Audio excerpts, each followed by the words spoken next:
श्री स्वामी समर्थ. ते बघू शकते सकाळ सकाळी शिवांश बसला तर डंबेल घेऊन. तर व्यायाम करण्यासाठी मुलांचं कसं असं माहिती जोपर्यंत नवीन नवीन तोपर्यंत ते करतात. त्यानंतर मग ते स्वयंपाक वगैरे केल्याच्या नंतर आहे ना जेवण वगैरे केलं आणि मग त्यानंतर थोडासा हे घेतला आराम केला आणि मग मशीनवरती बसले. पण इथं बघू शकता माझा अंगठ्याला आहे ना जे हेला झालं होतं जखम बरं व्हायला लागली आता. त्यानंतर मग ब्लाऊज वगैरे शिवून घेतले आणि अवतार बघू शकतो तुम्ही कसं कारण दिवसभर मशीनवरती बसले त्याच्यामुळे ना आज खूप कंटाळा आला होता मला. खूप म्हणजे खूप झोप यायला लागली होती. मग त्याच्यानंतर शिवाय गेले होते हे केस कटिंग करायचं. मी बघत होते त्याचे की त्याने कुठे असं कट वगैरे नाही का केला नाही ना. कारण कसं गेल्या वेळेस तेव्हा अशी कुठेतरी अशी छोटीशी कट वगैरे मारून येत होतो. ह्यावेळेस बाबांसोबत गेला होता त्याच्यामुळे आणि त्याने ना त्याने खाऊ घेऊन आला होता. तर त्याने मला पण दिला आणि मग बोलत होता की आई मला मॅगी कर. तर म्हणलं मॅगी वगैरे नाही करायची आता.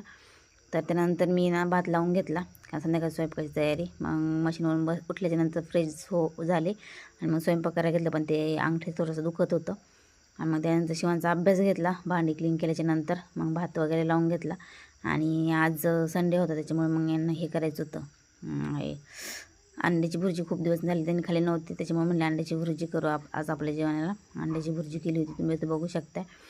मग त्यानंतर भाकरी वगैरे करायला घेतली पटकनी. बाजरीची भाकरी आम्ही बाजरीची भाकरी खूप खातो. शिवांचं मध्ये मध्ये चालूच होतं.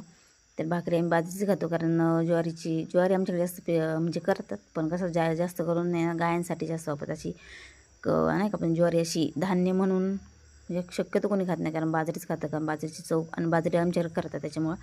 त्याच्यानंतर कोण असं करतं की नाही का स्वयंपाक करता अशी थोडीशी भांडी पडली की लगेच क्लीन वगैरे करायची. मला सवय असते.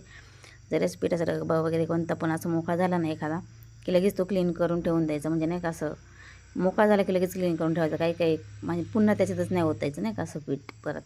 तर मी अशीच करते. स्वयंपाक करता थोडीशी भांडी पडली की लगेच धुवून हे करायची.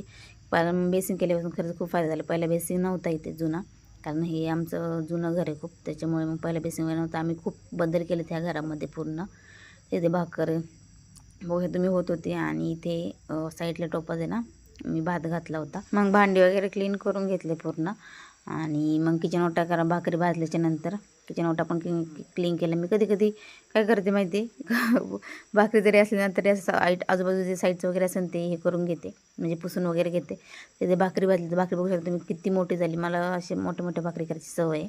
म्हणजे नाही का असं कसं होतं आमचा तवा मोठा आहे ना भाकरीचा त्याच्यामुळे मग सवय लागली ती अशी मोठी भाकर करायची. त्याच्यामुळे मग मी करते मोठी भाकरी. त्यानंतर मग जेवणामध्ये ना हे होतं भुर्जी आणि भाकरी होती. त्यानंतर मग संध्याकाळी ते पूर्ण किचन क्लीन वगैरे करून घेतलं आणि मग संध्याकाळी शिवांचं बदाम भिजायला घातले आणि असं पूर्ण किचन क्लीन बघितलं आणि मग संध्याकाळी निवांत छान झोप येते मस्त.